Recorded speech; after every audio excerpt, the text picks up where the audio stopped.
Chères Havriaises, chers Havriais, bonjour. En ce début de confinement, je souhaite revenir vers vous pour vous informer des mesures mises en place sur la ville.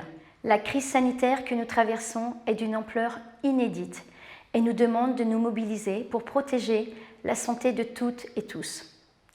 Comme lors du premier confinement, le respect des gestes barrières et des règles de confinement sont indispensables. C'est plus que jamais un acte citoyen et une preuve de civisme pour lutter efficacement contre la pandémie. Dans cette situation, je voudrais aussi remercier les agents de la ville qui se mobilisent et s'adaptent à toutes les évolutions au jour le jour.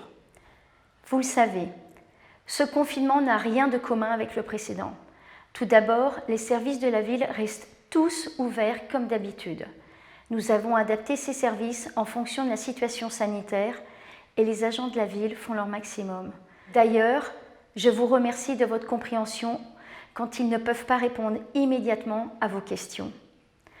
Pour ce qui est des fermetures des établissements municipaux, on retrouve le complexe de l'Aune, les salles de sport, la piscine, les salles municipales, le centre Brassens.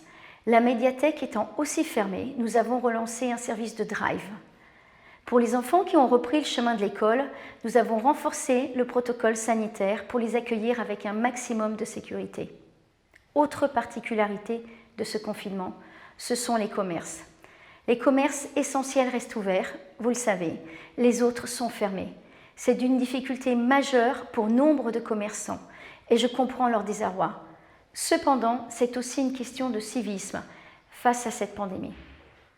Nous avons contacté les commerçants pour connaître les activités de retrait de commandes et de livraison qu'ils veulent mettre en place et nous allons adapter notre site internet pour relayer ces informations vers vous. J'invite les commerçants à nous contacter pour mettre à jour ces informations.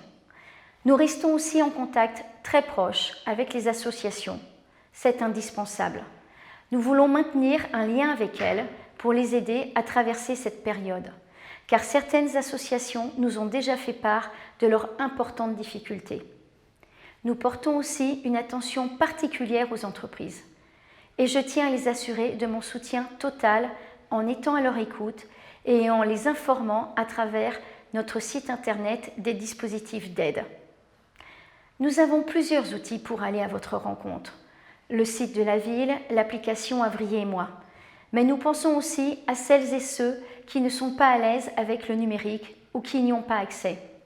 C'est pourquoi nous distribuons en ce moment, dans vos boîtes aux lettres, un document reprenant l'essentiel des informations. Enfin, j'aurai une pensée particulière pour les personnes isolées. Je ne parle pas d'un âge particulièrement. Je parle des personnes qui se retrouvent chez elles, seules, qui ont peu de contact avec leur entourage et qui n'ont pas la possibilité de sortir. Les élus ont déjà passé des appels de courtoisie auprès des personnes inscrites sur le registre communal des personnes isolées. J'en appelle à votre générosité de cœur. Renseignez-vous sur comment vont vos proches, comment vont vos voisins. Je vous invite à rester en contact avec ces personnes isolées. Je sais que c'est important pour elles et je vous remercie par avance du geste ou de l'attention que vous pourrez leur porter. La solidarité est l'affaire de tous, la proximité aussi. N'hésitez pas à nous faire signe si vous voyez des personnes dans votre entourage qui ont besoin d'être soutenues. Je vous remercie de votre écoute. Nous restons à vos côtés. Prenez soin de vous et à bientôt.